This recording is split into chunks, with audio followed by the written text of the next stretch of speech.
कभी मेरे पाँव से आंगन खेली हो, कभी धनुष बन के खड़कती है कलाई में, वही शक्ति है नारी जो कविता कली कहानी बन जाती, जिसकी एक करवट वक्त को बदल जाती, जो प्यार से उठा दे शामों से ऊंचा, जो जिद पे आ जाए तो समय को बदल देती, वही शक्ति है नारी।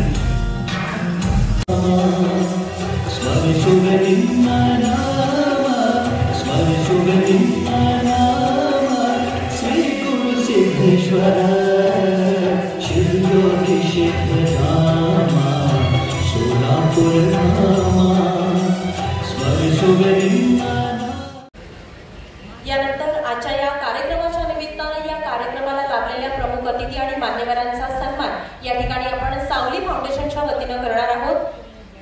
भारतीय संस्कृतीमध्ये खरं तर अतिथींना अतिशय मानाचं आणि पवित्र असं स्थान दिले गेलेलं आहे आणि म्हणूनच भारतीय संस्कृतीतल्या अतिशय पवित्र अशा मानल्या जाणाऱ्या उक्तीनुसार अतिथी देवो भव यानुसार या कार्यक्रमाच्या निमित्तानं या ठिकाणी आपलं बहुमोल असं मार्गदर्शन करण्यासाठी जे अतिथी मान्यवर मार्गदर्शक तज्ञ या ठिकाणी उपस्थित आहेत त्यांचा सत्कार या ठिकाणी या मंचावर आपण करणार आहोत। सर्वप्रथम या ठिकाणी आजच्या या कार्यक्रमाचे प्रमुख अतिथी महिला आणि बालविकास अधिकारी माननीय रमेश काटकर सरांचा सन्मान या ठिकाणी बहुजन रयत परिषदेचे सोलापूरचे जिल्हाध्यक्ष माननीय बंडू पवार सरांनी करावा अशी त्यांना विनंती। जोरदार टाळ्या वाजवणार आहोत आपण, कारण खऱ्या अर्थानं आजच्या या कार्यक्रमाला उपस्थित असलेल्या अतिथींचा सन्मान या कार्यक्रमाच्या निमित्तानं आपण या ठिकाणी करत आहोत।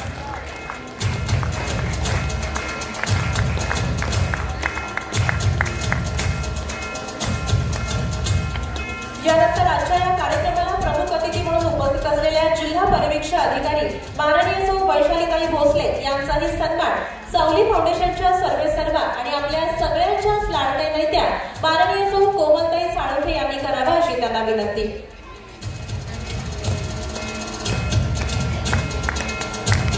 मानाची ट्रॉफी आणि बुके देऊन या मान्यवरांचा सन्मान या कार्यक्रमाच्या निमित्तानं सावली फाउंडेशनच्या वतीनं या मंचावर या ठिकाणी संपन्न होतोय।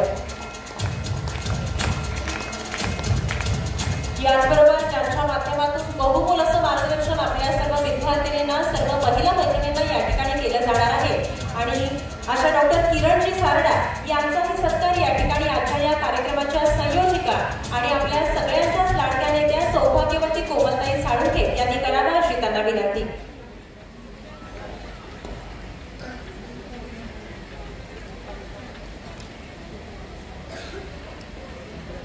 यानंतर ज्यांचं सुंदर असं मार्गदर्शन आताच काही क्षणांपूर्वी आपल्याला या ठिकाणी झालं अशा डॉक्टर सुप्रिया जाधव यांचाही सन्मान या ठिकाणी आपण करणार आहोत।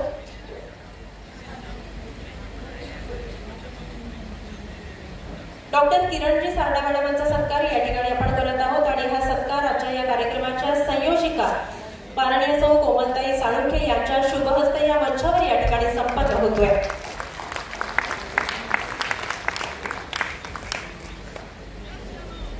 आताच काही वेळापूर्वी खूप सुंदर असं बहुमोल असं मार्गदर्शन या ठिकाणी डॉक्टर सुप्रिया जाधव मॅडमांनी केलं, त्यांचाही सत्कार कोमलताईंनी करावा अशी त्यांना विनंती।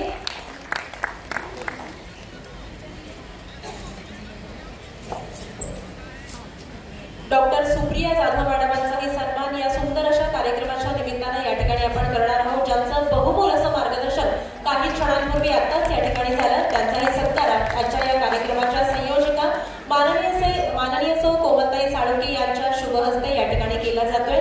अशा पद्धतीनं आजच्या या कार्यक्रमाला उपस्थित असलेल्या सर्वच अतिथींचा सर्व मार्गदर्शक तज्ञांचा सन्मान सावली फाउंडेशनच्या वतीने या ठिकाणी करण्यात आलेला आहे आणि यानंतर आजच्या या कार्यक्रमाची पार्श्वभूमी सादर करण्यासाठी मी आमंत्रित करतेय आजच्या या कार्यक्रमाच्या संयोजिका सौ कोमलताई साळुंखे यांना। खरं तर एखादा कार्यक्रम यशस्वी करायचा असेल तर त्याचं यशस्वी असं प्रयोजन करावं लागतं आणि म्हणूनच आजच्या या सुंदर अशा कार्यक्रमाची पार्श्वभूमी सादर करण्यासाठी या ठिकाणी येत आहेत आजच्या या कार्यक्रमाच्या संयोजिका सौ कोमलताई साळुंखे। जोरदार टाळ्यांनी आपण त्यांचं या ठिकाणी स्वागत करूया, कारण ज्यांच्या माध्यमातून आज या ठिकाणी सुंदर असं मार्गदर्शन या ठिकाणी आपल्याला लाभत आहे अशा मॅडम या ठिकाणी आपल्याला सुंदर असं या ठिकाणी आजच्या या कार्यक्रमाची पार्श्वभूमी त्या सादर करतील।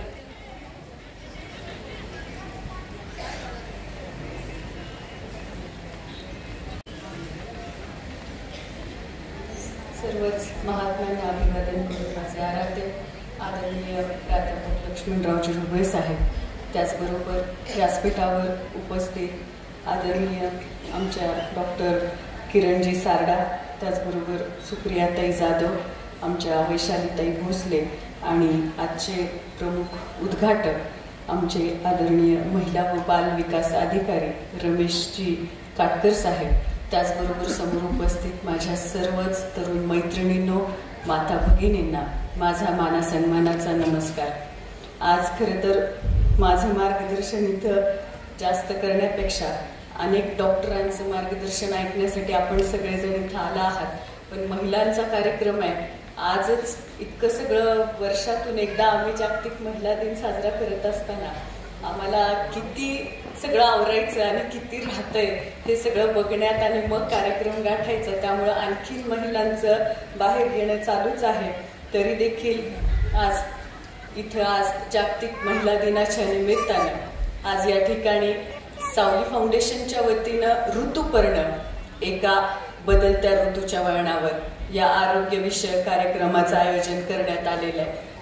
मासिक पाळी याविषयी किशोरवयीन मुलींना तज्ज्ञ डॉक्टरांकडून मार्गदर्शन मिळावं, हा या कार्यक्रमाचा उद्देश आहे. तुम्हाला या ठिकाणी निरोगी आरोग्य मार्गदर्शन तर मिळणार आहे, पण याशिवाय खेळता खेळता आकर्षक बक्षीस जिंकण्याची संधी देखील मिळणार आहे. या कार्यक्रमासाठी इथं उपस्थित सर्व विद्यार्थिनी आणि माता भगिनींना जागतिक महिला दिनाच्या हार्दिक शुभेच्छा देते. आजच्या आधुनिक युगात महिलांनी सगळ्या क्षेत्रामध्ये आपलं कर्तृत्व सिद्ध केलंय. आपण कुठेही कमी नाही हे तिनं दाखवून दिलंय. घराचा उंबरठा ओलांडून तिनं जगाच्या आकाशात उंच भरारी मारलेली आहे. एवढं सारं तिनं केलेलं आहे, पण आजही 4 चौकीमध्ये मासिक पाळी हा शब्द उच्चारताना तिला संकोच वाटतोय. आजही या गोष्टीला विटाळ मानलं जातंय. ग्रामीण भागातल्या महिला आणि मुलीही याबद्दल उघडपणे बोलत नाही. एकमेकींच्या कानात कुजबुज करतायत आणि मग यातून गैरसमज तयार होत आहेत. एका बाजूला आपण आधुनिक स्त्री म्हणून मिरवतो आणि दुसऱ्या बाजूला असला बुरसटलेला विचार करतो. एकीकडं मुली मेकअपसाठी पैसे खर्च करतात, मागे पुढे बघत नाहीत त्यासाठी, पण मासिक पाळीच्या काळात साधं सॅनिटरी पॅड घेताना मात्र 1000 वेळा विचार केला जातो. व्यक्ती आणि वस्तूची किंमत ही वेळ ठरवत असते. ती कितीही उपयुक्त असू द्या, ती योग्य वेळी भेटली जर नाही आपल्याला तर तिची किंमत शेवटी शून्यच असते. ना पगार, ना इन्क्रीमेंट, ना कॅज्युअल लिव्ह, ना सिक लिव्ह, ना प्रमोशन, ना निवृत्ती. आयुष्यभर विना मोबदला काम. तरीही प्रत्येक घरी असणाऱ्या स्त्रीला विचारलं जातं, दिवसभर तू घरी काय करते? अर्थहीन वादविवादापेक्षा अर्थपूर्ण शांतता नेहमीच श्रेष्ठ असते. चांगल्या कामाला तर मांजरापेक्षा माणसं जास्त आडवी येतात. काही जण स्लीपर सारखे असतात, साथ देतात, पण कधी कधी मागून चिखल सुद्धा उडवतात. तणाव, चिंता, नैराश्य तेव्हाच येतं जेव्हा आपण इतरांना खुश करण्यासाठी जगत असतो. सगळीच कामं शक्तीनं होत नाहीत. काही ठिकाणी सहनशक्ती सुद्धा वापरावी लागते आणि म्हणूनच आपण आनंदात राहिलं पाहिजे, कारण आपल्याला दुःख देण्यासाठी अनेक बिनपगारी लोक पूर्ण वेळ काम करत असतात. सुखी राहायला फार खर्च नसतो, पण आपण खूप सुखात आहोत ते इतरांना जर दाखवायचं असेल तर बराच खर्च करावा लागतो. आपल्या सवयीनुसार चालल्यानं जेवढ्या चुका होत नाही तितक्या जगाचा विचार करून चालल्यानं होतात आणि म्हणूनच वाटा सापडत जातील, तुम्ही शोधत जा. माणसं बदलत जातील, तुम्ही स्वीकारत जा. परिस्थिती शिकवत जाईल, तुम्ही शिकत जा. येणारे दिवस निघून जातील, तो क्षण जपत जा. विश्वास तोडून अनेक जातील, तुम्ही सावरत जा. प्रसंग परीक्षा घेत जाईल, तुम्ही क्षमता दाखवत जा. कधी कधी देव तुमची परिस्थिती बदलत नाही, कारण त्याला तुमची मनस्थिती बदलायची असते. खिचडी जर भांड्यात शिजली तर आजारी माणसाला पण बरं करते, आणि तीच खिचडी जर डोक्यात शिजली तर चांगल्या चांगल्या माणसाला पण आजारी पाडते. आणि म्हणूनच दिसणं आणि असणं यातला फरक जर कळाला तर फसणं बंद होतं. आणि म्हणून एन्जॉय का एक भी मौका मत छोड़िए, एंजियोग्राफी की कभी जरूरत नहीं पडेगी. पहिल्यांदा मासिक पाळी आल्यानंतर काहीतरी वेगळं घडतंय, असं नेमकं का होतंय, असे अनेक प्रश्न मुलींना पडतात. त्याबद्दल नेमकं कोणाला विचारायचं हे कळत नसतं. आजच्या या ऋतुपर्ण कार्यक्रमात तुम्हा सगळ्यांना तुमच्या सगळ्या प्रश्नांची उत्तरं मिळणार आहेत. याशिवाय आज या ठिकाणी विविध स्पर्धांचं आयोजन करण्यात आलेलं आहे. मनोरंजनाचे खेळ खेळून तुम्ही बक्षीसही जिंकू शकता. यापुढेही सावली फाउंडेशनच्या माध्यमातून महिलांचं आरोग्य, मुलींचं शिक्षण, महिलांसाठी व्यवसाय प्रशिक्षण आणि मनोरंजन असे वैविध्यपूर्ण उपक्रम वर्षभरात राबवण्यात येणार आहेत. त्यासाठी सावली फाउंडेशनचे सभासद तर व्हाच आणि या सगळ्या उपक्रमांचा आणि कार्यक्रमाचा लाभ घ्या.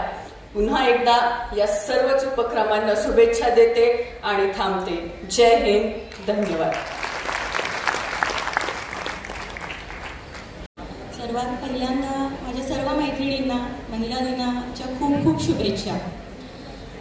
जागतिक महिला दिनानिमित्त सावली फाउंडेशनच्या वतीनं किशोरवयीन आणि शालेय मुलींसाठी काळजी त्या 4 दिवसांची या आरोग्यविषयक उपक्रमाचे आयोजन केले. त्याबद्दल मी आयोजकांचे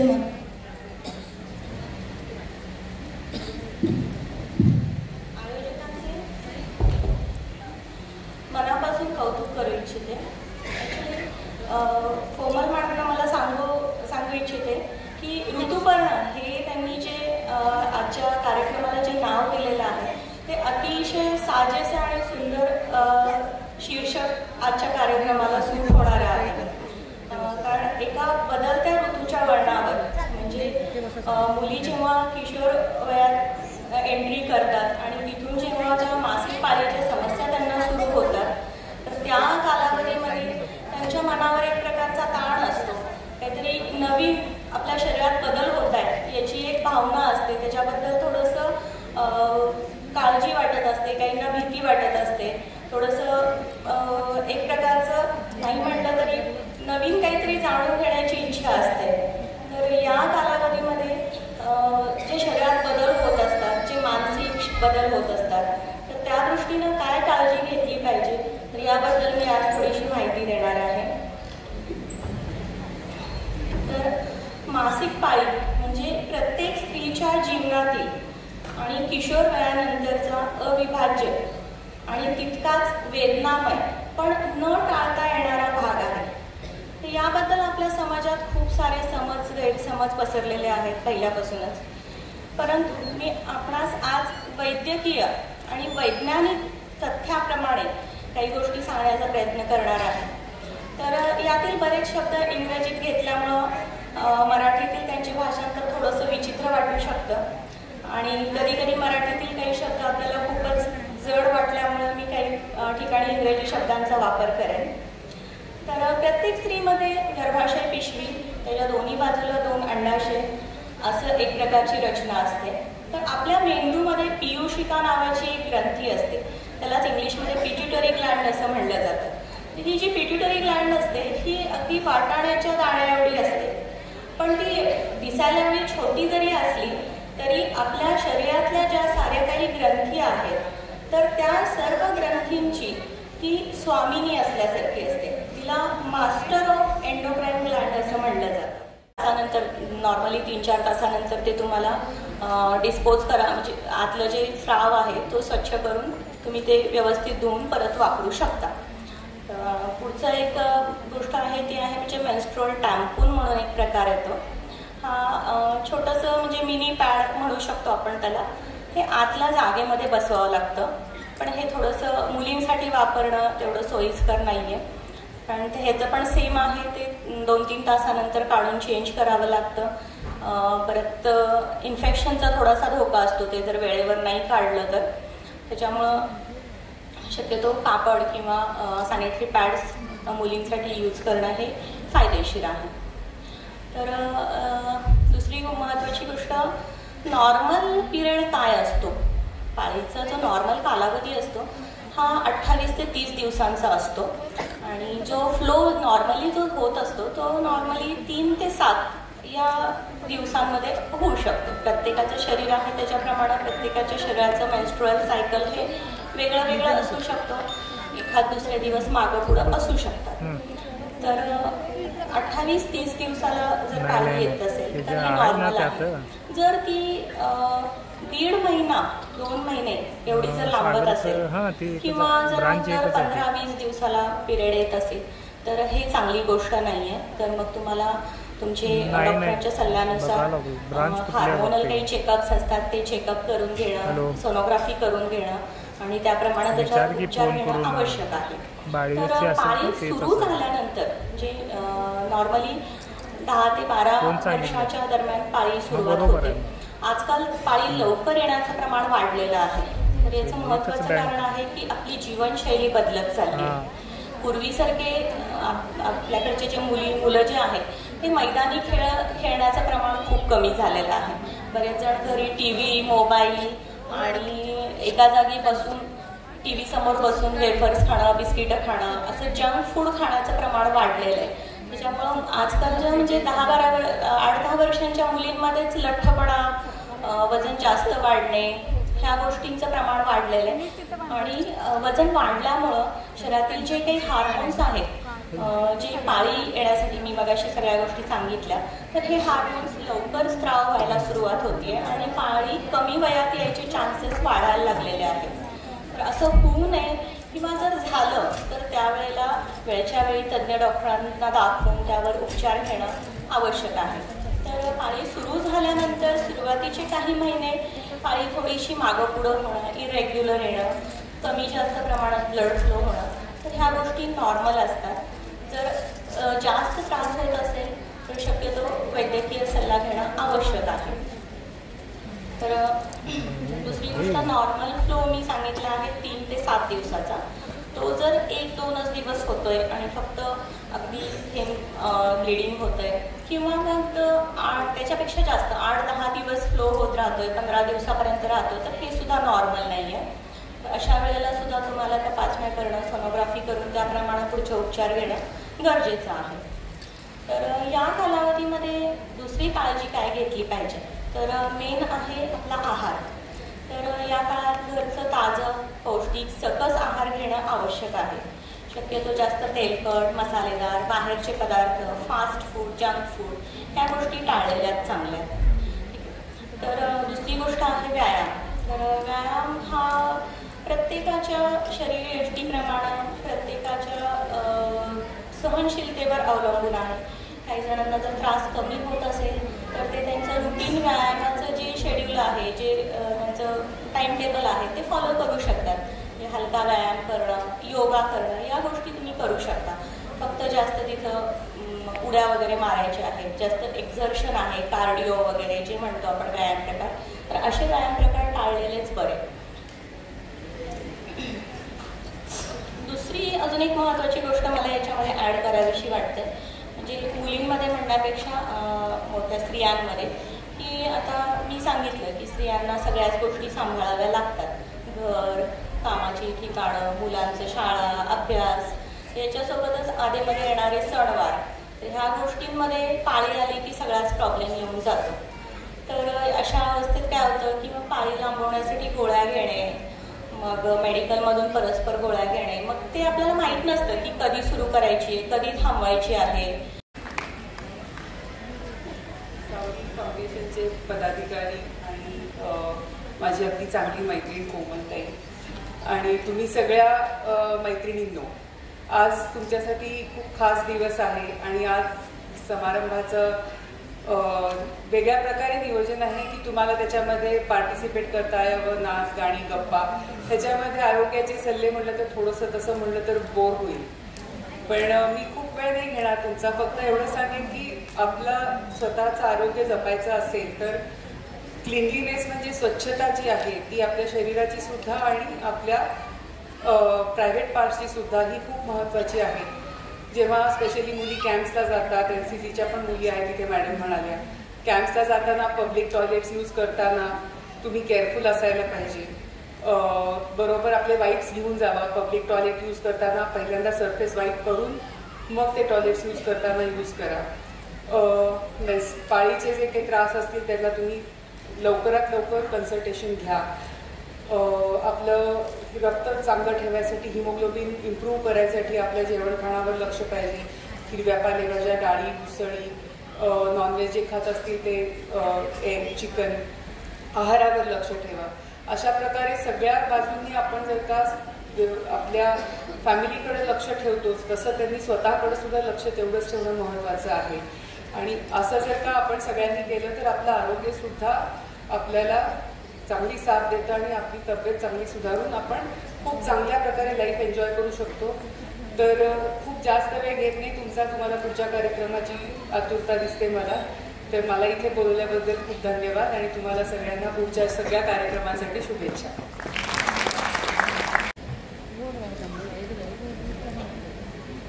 नमस्कार.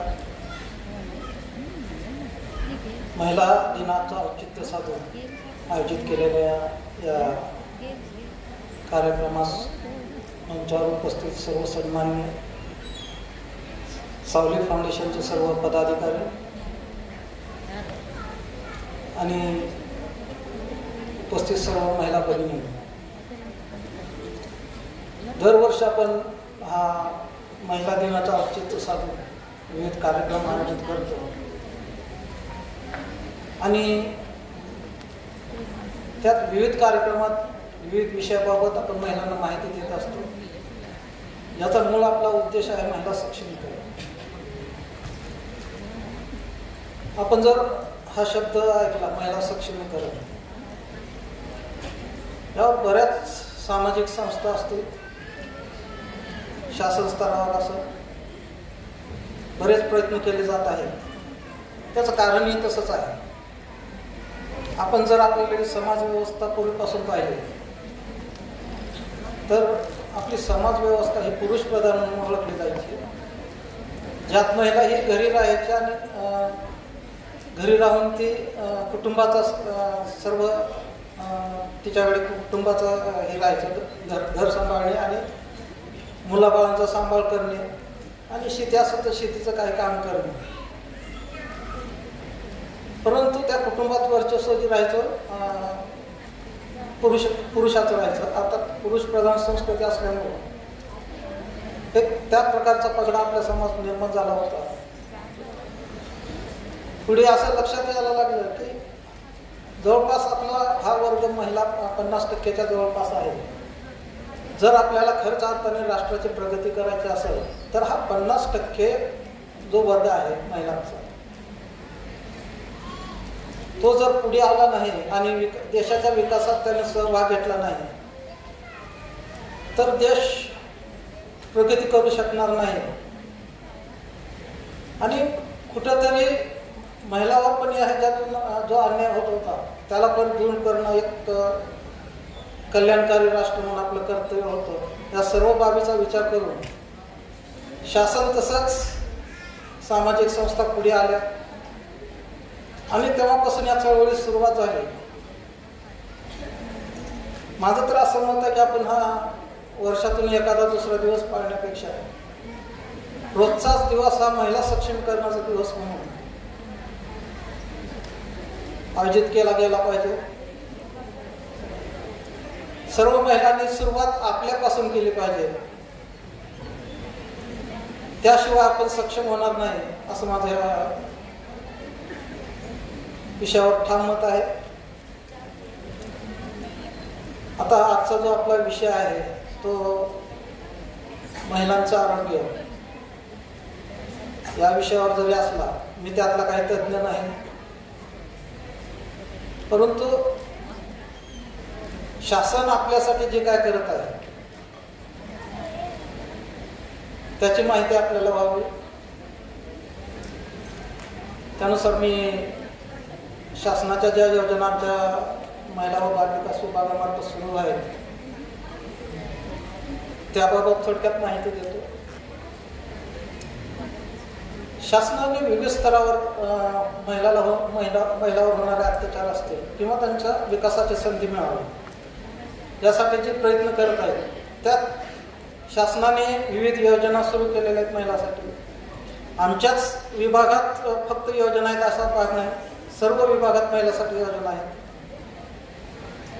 तसंच जो अन्याय अत्याचार होत होता त्यावर कायदेशीर कुठं तर प्रतिबंध घालावं या दृष्टीने विविध शासनाने कायदे केलेले आहेत. त्याची पण माहिती आपल्याला असणं आवश्यक आहे. आता आमच्या कार्यालयामार्फत ज्या योजना राबवल्या जातात त्या ज्या संकटग्रस्त महिला असतात, ज्या निराधार आहेत, ज्यांच्यावर अत्याचार होत आहे, अशासाठी प्रामुख्याने योजना आमच्या कार्यालयामार्फत राबवल्या जातात. अशा जर महिला असतील तर त्यांच्यासाठी विविध संस्था आमच्याकडे उपलब्ध आहेत जेणेकरून ती महिला रस्त्यावर येणार नाही.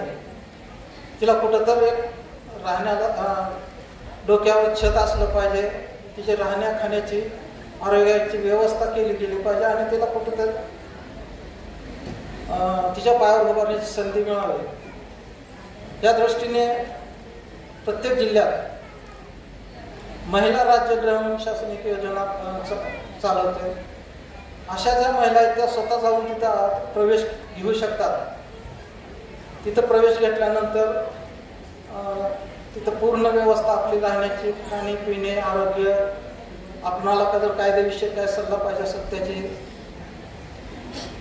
किंवा आपल्याला कुठं जर प्रशिक्षण घ्यायचं असेल त्याची पण व्यवस्था केली जाते आणि तिथं त्यांचं पुनर्वसन केलं जातं. तसंच केंद्र शासनाची एक वन स्टॉप सेंटर म्हणून योजना आहे. त्यात पण एखादी महिला जर कौटुंबिक हिंसाचाराला बळी पडली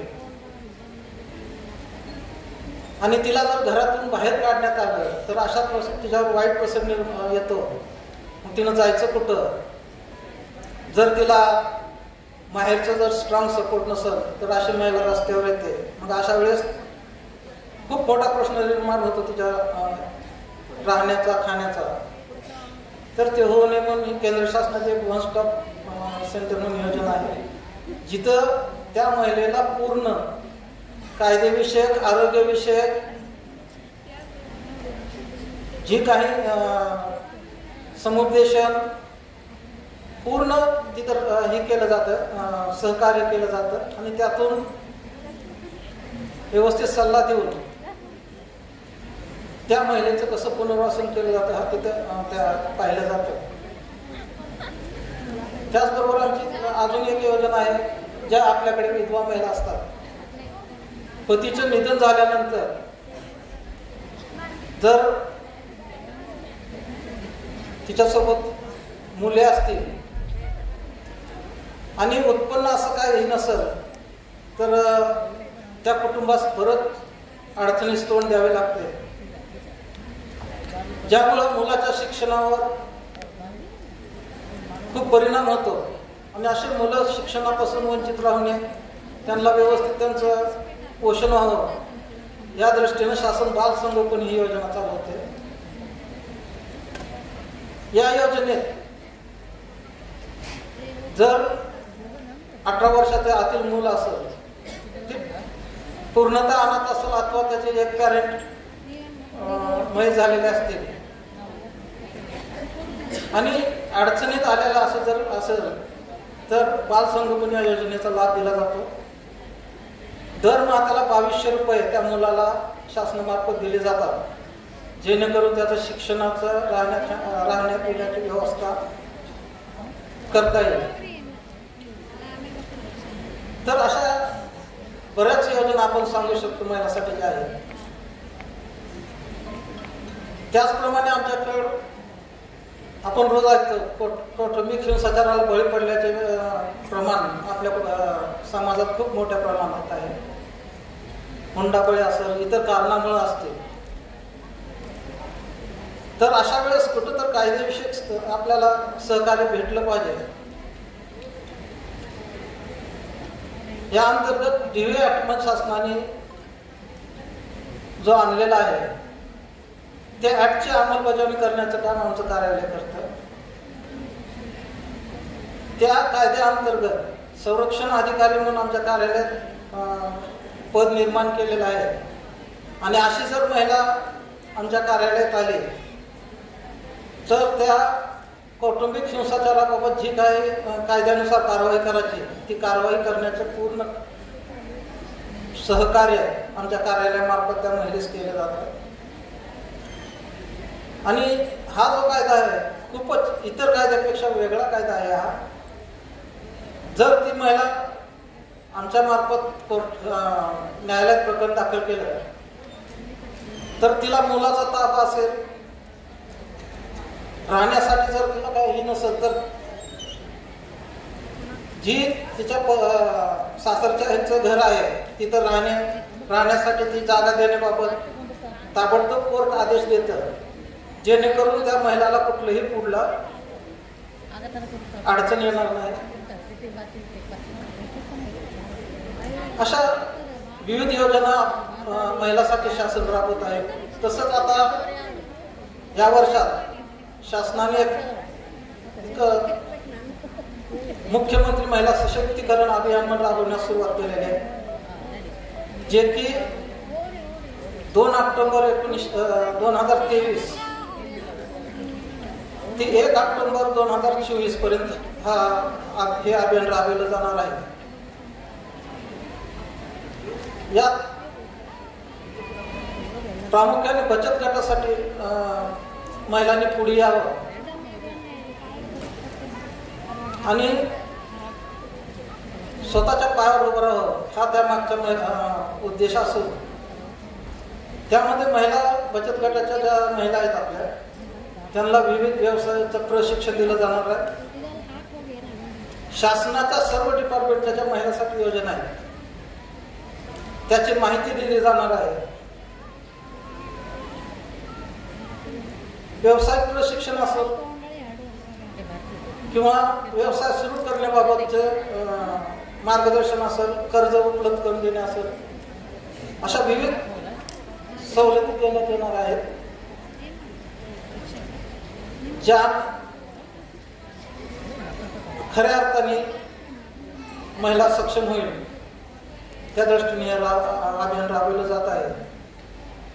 तरी अशा विविध शासनाच्या योजना आहेत, आपण पुढे यावं आणि अशा योजनेचा लाभ घ्यावा असे मी सर्व आपणाला आवाहन करतो. मला संयोजकांनी इथं येऊन आपणापुढे 4 शब्द बोलण्याची संधी दिली त्याबद्दल सावली फाउंडेशनच्या सर्व पदाधिकाऱ्यांचे मी धन्यवाद देतो आणि माझे 2 शब्द संपर्क केले.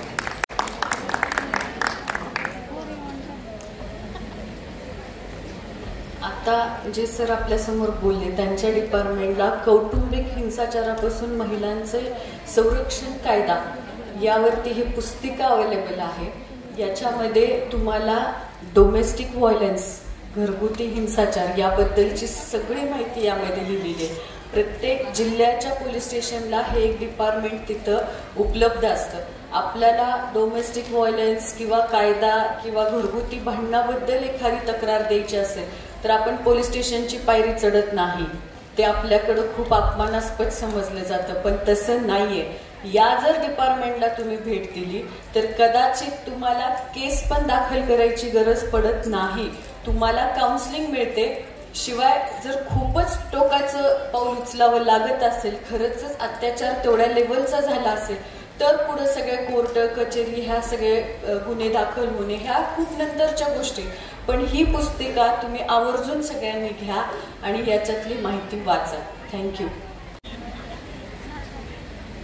सर्वात प्रथम आज सावली फाउंडेशनतर्फे मला इथे जो बोलून हा बहुमान दिला आणि माझे विचार ऐकण्याची जी संधी उपलब्ध करून दिली त्याबद्दल ॲडव्होकेट कोमलताईंचे आभार. आणि मला कोऑर्डिनेट करणारी प्रणालीताई तिचेही आभार. मी डॉक्टर किरण सारडा, सोलापुरातील स्त्रीरोग तज्ज्ञ, सम्राट चौकात प्रॅक्टिस करते. स्त्रियांशी रोजच हितगुज करते. असा एकही दिवस जात नाही की जेव्हा मला स्त्रियांशी त्यांचे प्रॉब्लेम सोडवण्याची संधी मिळाली नाही. मी एक स्त्रियांना त्रासातून मुक्त करते. स्त्रीरोग तज्ज्ञ असल्यामुळे पाळीची तक्रार, प्रेग्नन्सी, डिलिव्हरी किंवा मेनोपॉज या कुठल्याही कारणासाठी मूल होत असेल तरीही, मूल होत नसेल तरीही गायनेकोलॉजिस्टकडे आपल्याला जावंच लागतं, हो की नाही? मला आज जो बोलण्यासाठी विषय दिला गेलेला आहे तो आहे कॅन्सर. कॅन्सर म्हटल्याबरोबर छातीत धस होतं, हो की नाही मैत्रिणींनो? आणि पुरुष वर्गांना सुद्धा. मला असं वाटतं की आता हा आपण ज्या एरामध्ये राहत आहोत, आपण ज्या युगात राहत आहोत, त्या युगामध्ये बायकांचे वेगळं आणि पुरुषांचे वेगळं असे प्रॉब्लेम नाही आहेत. आता सगळ्यांचे प्रॉब्लेम एकमेकांनी मिळून सोडवायचे आहेत. त्यामुळे मला खरं तर आनंद वाटतो की इथे पुरुष मंडळी पण आहेत स्टेजवर आणि समोरही. कारण खूपदा मी बघते पाळी संदर्भात बोलायला मला बोलवलं किंवा सर्वायकल कॅन्सर, ब्रेस्ट कॅन्सर म्हणलं की पुरुष मंडळीला म्हणतात तुम्ही उठून बाहेर जा म्हणून. आता असं नाही व्हायला पाहिजे. जेव्हा कधी आपल्याला त्रास होतो तर सगळ्यात पहिले आपण शेअर करायला पाहिजे आपल्या घरातल्या बाबांबरोबर किंवा पतीबरोबर किंवा भावाबरोबर किंवा मुलाबरोबर. कारण हे लोक ना फार लवकर त्याच्यावर ऍक्शन घेतात. माझा असा अनुभव आहे, आपण स्त्रियांना थोड्याशा सोशिक असतो. तर ते 1 महिन्यामध्ये त्रास झाला पुढच्या महिन्यात बुक काय होते ते, हो की नाही? असा आपला अप्रोच असतो. पण पुरुषांना काय वाटतं, नाही लगेच दाखवलं पाहिजे. म्हणून आज इथून घरी जाताना माझ्या मैत्रिणींनो एक लक्षात घ्यायचं आहे, आपल्याला एक टेक होम मेसेज घरी घेऊन जायचं आहे की आपल्याला काहीही दुखत असेल तर आपण जस्ट कानावर तरी घालायचे आपल्या घरातल्या मंडळींना, पुरुष मंडळींना. आता ना आपल्याला सर्वायकल कॅन्सर आणि ब्रेस्ट कॅन्सर जर वेळ उरला तर आपण त्याच्यावरही बोलू. कॅन्सर म्हणजे काय? कॅन्सर म्हणजे कोणत्याही शरीरातल्या कोणत्याही पेशीची अनिर्बंध वाढ, ज्याच्यावर कंट्रोल नाही. कोणतीही गोष्ट कंट्रोलच्या बाहेर गेली की वाईटच असते. मग ती लाईफ पण आउट ऑफ कंट्रोल झाली तरी पण वाईटच असते, हो की नाही? त्या गाण्यामध्ये म्हणत नाही का, जब लाईफ हो आउट ऑफ कंट्रोल वगैरे वगैरे. तर कुठेही ना मर्यादेच्या बाहेर कोणतीही गोष्ट चांगली नसते. मग त्या शरीरातल्या पेशी जेव्हा अनिर्बंध वाढतात तेव्हा त्याला आपण कॅन्सर म्हणतो. आणि सर्वायकल म्हणजे काय? गर्भपिशवीच्या मुख म्हणजे काय? प्रत्येक स्त्रीच्या शरीरात एक गर्भपिशवी असते, त्याला एक वरती बॉडी असते आणि खाली तोंड असतं. त्या तोंडाला किंवा मुखाला आपण सर्व्हिक्स म्हणतो.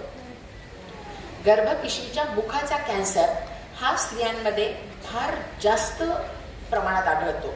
आपण आजकाल रोज आल्या दिवशी आपण बातम्या ऐकत असतो, कोणाला छातीचा कॅन्सर झाला, कोणाला गर्भपिशवीचा कॅन्सर झाला.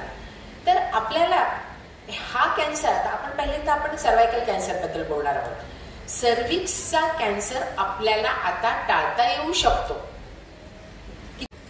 आपल्याला या 2 प्रकारे, अर्ली डिटेक्शन अँड वॅक्सिन, हे 2 प्रकारे आपल्याला कॅन्सरला प्रिव्हेंट करता येऊ शकतं. आणि आता सध्या ना आपल्याकडे एक 90-70-90 स्ट्रॅटेजी चालू आहे. म्हणजे काय माहितीये का, पूर्ण भारतातल्या 90% मुलींना आपल्याला कॅन्सरची वॅक्सिन द्यायची आहे.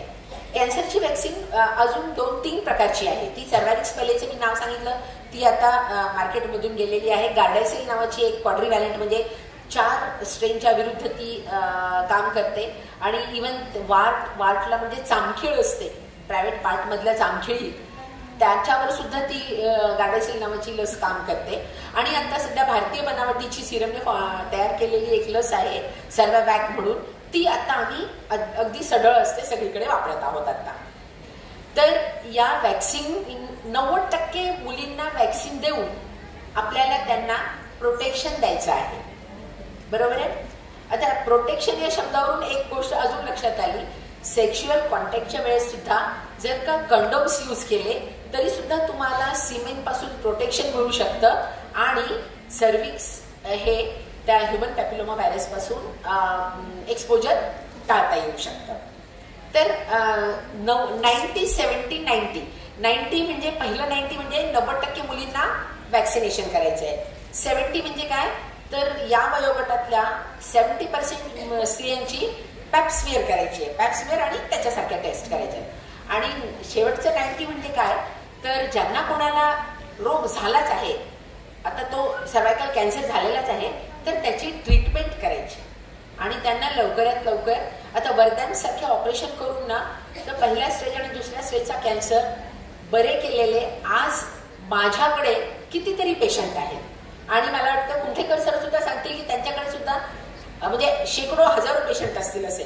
सर सिनियर आहेत माझ्यापेक्षा, पण त्यांच्याकडे सुद्धा असे खूप पेशंट असणार आहेत ज्यांच्या पूर्वी म्हणजे कॅन्सर डिटेक्ट झाल्यानंतर सुद्धा फर्स्ट आणि सेकंड स्टेजमध्ये डिटेक्ट झाल्यानंतर सुद्धा सर्जरीज करून त्यांच्या लाईफ वाचलेल्या आहेत आणि आज 10-20 वर्ष ते छानपणे आयुष्य जगत आहेत. शेवटी सांगायचं काय आहे, स्टिचिंग टाइम सेव्स नाही. न संकोचता न घाबरता आपण बोलणं हे अत्यंत महत्वाचं आहे. आणि हीच सेम गोष्ट ब्रेस्ट कॅन्सरसाठी सुद्धा लागू होते. ब्रेस्ट कॅन्सरमध्ये सुद्धा छातीमध्ये गाठ आहे आणि ती फुटून बाहेर पडेपर्यंत आपल्याकडे इतकं नाही आहे शहरी भागात, पण ग्रामीण भागात लिटरली त्यात म्हणजे मॅगट्स पडेपर्यंत, अळी पडेपर्यंत बायका लपून ठेवतात, सांगत नाही ते छातीमध्ये गाठ आहे हे. आणि त्याचं दुसरं टोक, काही बायका एवढ्या घाबरतात की साध्या हार्मोनच्या फरकामुळे आलेल्या छातीतल्या गाठीला ॲडिनोसिस ज्याला आम्ही म्हणतो, त्याला इतक्या घाबरतात की ते काढूनच टाकावून मागे लागतात. तर दोन्ही टोक आपल्याकडे, पूर्ण रेंज आहे आपल्याकडे. पण मला एक गोष्ट सांगावीशी वाटते, ब्रेस्ट कॅन्सर बद्दल बोलायला खरं आता जास्त वेळ नाहीये, मी 2 मिनिटात सांगेन ते तुम्हाला. प्रत्येक स्त्रीने पाळी येत असेल तर पाळी संपल्यानंतर, येत नसेल तर 1 महिन्यामध्ये एकदा, पाळी संपल्यानंतर 5व्या दिवशी अंघोळ करत असताना साबणाचे हात असतात, स्लिपरी असतात, आपल्या छातीला तपासलं पाहिजे. कसं तपासायचं छातीला, तर आपण निपल मधून एक उभी रेष आणि एक आडवी रेष असे इमॅजिनरी क्वाड्रंट करायचे. मनाने असे 4 भाग पाडायचे आणि प्रत्येक भागामध्ये 3 बोटांनी स्वतः तपासून पाहायचं की मला काही ॲबनॉर्मल लागत नाहीये ना. आणि मग गाठ लागली तर घाबरून न जाता डॉक्टरकडे जायचं. किती सिंपल काम आहे. आणि मग ते देतील तुम्हाला, हार्मोनची असेल तर तसे औषधं देतील आणि काही प्रॉब्लेम असेल तर तसं सांगतील. आणि दुसरी गोष्ट ही गाठ तपासण्याची. आणि दुसरी गोष्ट, अधूनमधून निपलला हलकासा प्रेस करून त्यातून काही द्रव तर येत नाहीये ना बाहेर, हे बघितलं पाहिजे.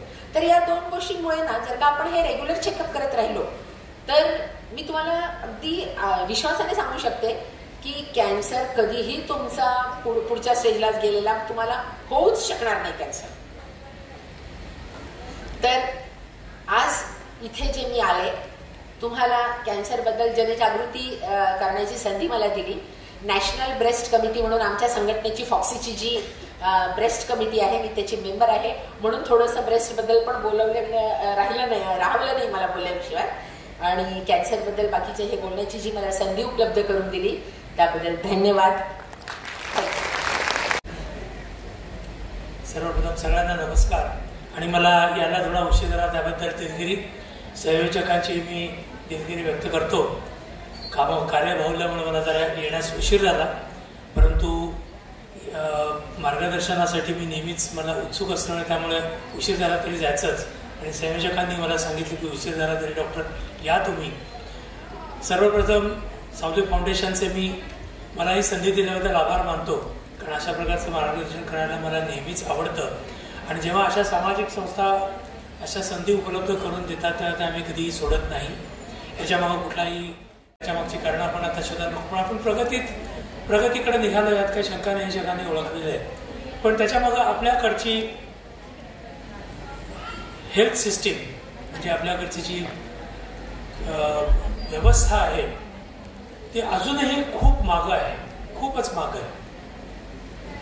आणि याचा एक परिणाम म्हणजे असा दिसतो की ॲनिमिया किंवा रक्तक्षय, रक्ताचं प्रमाण शरीरात कमी असणं, याचं प्रमाण अजूनही प्रचंड आहे.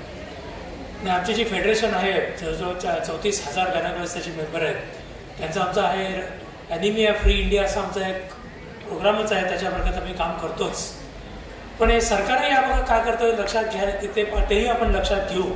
पण रक्तक्षय म्हणजे काय आहे थोडक्यात लक्षात घेऊ. त्याच्यामागची मी शास्त्रीय कारणं, त्याच्या तपासण्या, त्याचं काय हे देणार नाही किंवा त्याच्यामुळे काय होतं ते असं मी फार विस्तृत सांगणार नाही. पण मित्र सगळं एक लक्षात घ्या की आपल्या शरीरात रक्त जे असतं ते लाल का असतं, तर त्याच्यामध्ये हिमोग्लोबिन नावाचा एक द्रव असतो जो आयर्नपासून बनलेला असतो. आणि ते हिमोग्लोबिन आपल्या शरीराला सर्व पेशींना ऑक्सिजन पुरवतं. मग रक्तक्षय म्हणजे काय, तर हिमोग्लोबिनचं प्रमाण कमी म्हणजे रक्तक्षय. अगदी साधा शब्द. हिमोग्लोबिन किती पाहिजे, तर साधारणपणे स्त्रियांमध्ये 11 ते 14 पाहिजे. 11 ग्राम ते 14 ग्राम पर 100 ml. आणि पुरुषांमध्ये त्याचं 12 ते 15 असतं प्रमाण. लहान मुलांमध्ये थोडंसं जास्त असायला पाहिजे. हे जर प्रमाण कमी असेल तर शरीरावर विविध प्रकारचे परिणाम होतात. का होतात ते तुमच्या लक्षात येईल. कारण आपल्या पेशींना जर रक्तातलं हिमोग्लोबिन जे रक्ताच्या रक्तपेशींमध्ये तांबड्या रक्तपेशींमध्ये असतं ते हिमोग्लोबिनच कमी असेल तर आपल्या पेशींना ऑक्सिजनही कमी मिळतो, त्यांची डेव्हलपमेंटही कमी होते आणि वेगवेगळे आजार विस्तृत प्रमाणावर शरीरामध्ये पसरायला सुरुवात. प्रोटेक्शन मिळते. पोटात जंत असतील तर हमखास समजा तुमचं पोटातले जंत रक्त पितात आणि रक्त कमी होते आणि तुम्हाला ॲनिमिया होतोय. हा अत्यंत दुर्लक्षित भाग आहे, कोणाला लक्षात येत नाही. ही औषधं सुद्धा अवेलेबल असतात, अतिशय स्वस्त आहेत. घरी जायचं, डॉक्टरना विचारायचं डॉक्टर जंताचं कुठलं औषध घेऊ, सगळ्यांसाठी डोस आणायचे आणि सगळ्यांनी एका दिवशी घेऊन टाकायचं. विश्वास आहे तुमच्या ॲनिमिया झपाट्याने कमी व्हायचं.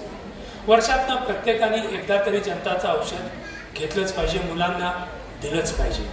अगदी छोट्या वर्षाच्या आतल्या मुलांना सुद्धा जंत झालेले आम्ही बघितलेले आणि इतक्या प्रमाणात जंत झालेले बघितले की ती मुलं बाळ जेव्हा व्हॉमिटिंग करतं 9 महिन्याचं त्याच्या तोंडातून जंत बाहेर पडतात, अशी परिस्थिती आम्ही बघितलेली. इतके जंत पोटात असू शकतात जे आपल्याला माहीत पण नाहीत कारण ते त्रास देत नाहीत, पण आतलं आपलं रक्त पीत असतात ते. त्यामुळे सगळ्यांनी जागरूकपणे जंताचं औषध प्रत्येक फॅमिलीने वर्षातनं एकदा घ्यायलाच पाहिजे. तुमचा ॲनिमिया तुम्हाला ट्रीटमेंटची गरजच पडणार नाही. तिसरी गोष्ट म्हणजे अजून एक मी बघितलेली आहे आणि फार महत्त्वाची गोष्ट आहे, ती सगळ्यांनी लक्षात ठेवा. पित्त होतं मला पित्त होतं म्हणून पित्ताची गोळी घेतो. रोज संध्याकाळी पित्ताची गोळी घेतो, रोज सकाळी उठून पित्ताची गोळी घेतो. कुणीतरी डॉक्टरने 6 वर्षापूर्वी पित्ताच्या गोळ्या लिहून दिल्या असतात, त्या गोळीने बरं वाटतं मला पित्त होत नाही. बेसिकली तुम्ही पित्त होत आहे तुम्ही ठरवू नका. तुम्हाला पित्त आहे का हे डॉक्टरकडनं ठरवून घ्या. पित्त जर तुम्हाला खरंच असेल तर डॉक्टर तुम्हाला पित्तावरच्या गोळ्या देईल, पण केवळ मला पित्त म्हणून दुकानात जाऊन पित्ताची गोळी घेऊ नका. पित्ताच्या गोळ्या सतत घेत राहिलं की आपल्या शरीरातलं जे जठरातलं आम्ल कमी होतं आणि आयनचं लोहाचं शोषण कमी होतं आणि ॲनिमिया व्हायला सुरू होतं. ते अत्यंत साधं कारण आहे. मला खात्री आता मी 10 जणांच्या जर घरातल्या फाईल तपासल्या तर त्यातल्या 10तल्या 2 जणी तरी रोज पित्तावरचं औषध गोळी घेत असतील. ते अतिशय धोकादायक आहे. गरज असल्याशिवाय पित्ताची गोळी घेऊ नका. पित्त आहे की नाही तुम्ही डॉक्टरकडून ठरवून घ्या. तुम्हाला काय त्रास होतो ते सांगा. तो पित्ताचा त्रास आहे की नाही ठरवा आणि मग पित्तावरच्या गोळ्या चालू करा. पित्तावरच्या गोळ्या फार स्वस्त आहेत. दुकानात गेले की पैसे टाकले की मिळतात. मला बरं वाटतं म्हणून तुम्ही घेता. नाही थोडं जळजळा लागले पित्ताची गोळी घेतली की बरं वाटतं. त्याच्या एक दुसरे उपाय, साधा उपाय, गोळी हा उपाय नाही त्याची. मी कायम सांगतो की गोळी हा सगळ्यावरचा उपाय नाही आहे, औषध हा सगळ्यावरचा उपाय नाही आहे. लाईफस्टाईल तुम्ही तुमचं आयुष्य शिस्तबद्ध करा, तुमचे खूप आजार कमी होते.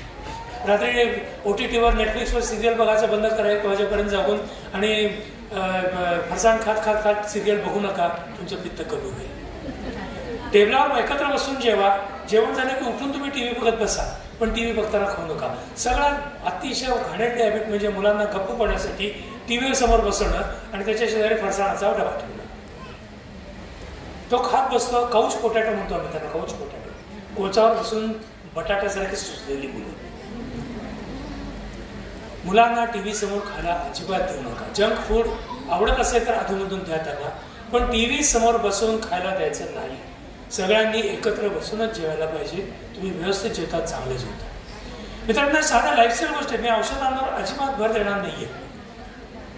औषध हा सगळ्यात शेवटचा उपाय असला पाहिजे. डॉक्टरकडे जायची वेळ आली नाही पाहिजे. तुमची लाईफस्टाईल आज भारत लठ्ठपणाच्या साथीत सापडला. विश्वास बसतो तुमचा? 30% मुलं लठ्ठ आहेत. का लठ्ठ आहेत? TV समोर बसून खातात. हे बंद करा. मुलाला तुमच्या समोर जेवायला असं नाही जेवला तर उपाशी बसू दे. भूक लागली की जेवायलाच ना. रडतो म्हटलं की त्या तोंडात काहीतरी कोंबायचं. शिस्त कधी लावणार नाही तर रडायला लागलं नाही तर कोपऱ्यात बसून रडू दे. 1 तास रडेल, 2 तास रडेल, 3ऱ्या तासाला आई मला भूक लागली खायला ते म्हणेल. म्हणायलाच पाहिजे ते. लाड पाठ करा, तुम्ही लाड भरपूर करा. ज्यांना पैसे त्यांनी भरपूर लाड करा, पण मुलांना उभे सुद्धा नका, लठ्ठ होऊ देऊ नका. लठ्ठपणा हे वाईट प्रकृतीचं आजाराचं लक्षण आहे. आपल्याला भरपूर आधीच मार्गदर्शन झालं, सगळं खूप कंटाळला असाल तर मी फक्त 4 गोष्टींवर तुम्हाला विश्वास ठेवणार आहे की रक्तक्षय योग्य वेळी निदान करून घ्या. रक्तक्षयाची कारणं तुमच्याच कुठे ती शोधा. ती बरं लाईफस्टाईल चेंज करा, ती कमी करायचा प्रयत्न करा. तरीही राहिला तर मग डॉक्टरचा सल्ला घ्या. डॉक्टरच्या सल्ल्यानुसार औषधे घ्या. स्वतः औषधे घेऊ नका. आपलं आरोग्य आपल्या हातात आहे, डॉक्टरच्या हातात नाही आहे. हे बेसिक प्रिन्सिपल तुम्ही लक्षात ठेवा. तुम्ही म्हणा डॉक्टर असून तुम्ही असं कसं सांगता माझ्याकडे येऊ नका येऊ माझ्याकडे. तुमचं आरोग्य तुमच्या हातात आहे. तुमचा रक्तक्षय कमी करणं तुमच्या हातात आहे, एवढं लक्षात ठेवा. सांगितलेलं तेवढं औषधं केव्हा घ्यायची तेवढं सांगितलेलं लक्षात ठेवा. आधीच तुम्हाला खूप मार्गदर्शन झालेलं आहे. शेवटी एका मार्गदर्शन ऐकण्याची एक मर्यादा असते. मी आज इथेच थांबतो. अजूनही काही खूप बोलता येईल. पुन्हा कधीतरी आपण भेटूया. या फाउंडेशनसाठी काय नेहमी काम करायचं माझी इच्छा आहे. त्याला मार्गदर्शन करायला आवडतं. पुन्हा आपण भेटूया.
कविता कली कहानी बन जाती, जिसकी एक करवट वक्त को बदल जाती, जो प्यार से उठा दे शामों से ऊंचा, जो जिद पे आ जाए तो समय को बदल देती, वही शक्ति है नारी।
पहिल्यांदा 3 काढायचे आहेत आणि नंतर 10 लकी ड्रॉ काढायचे.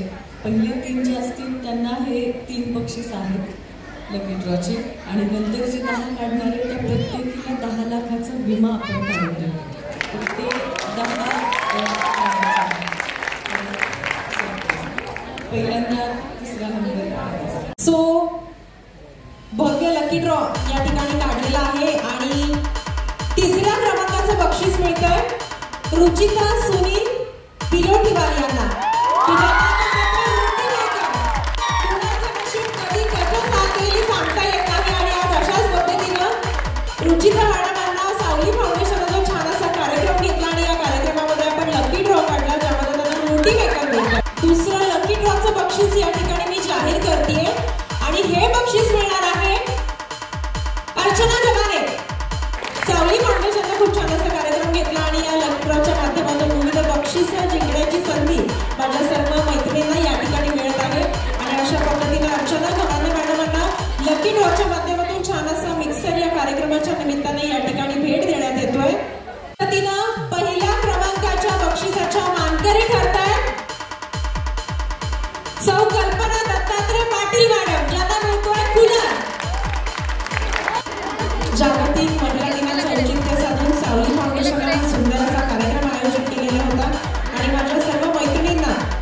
या कार्यक्रमाच्या माध्यमातून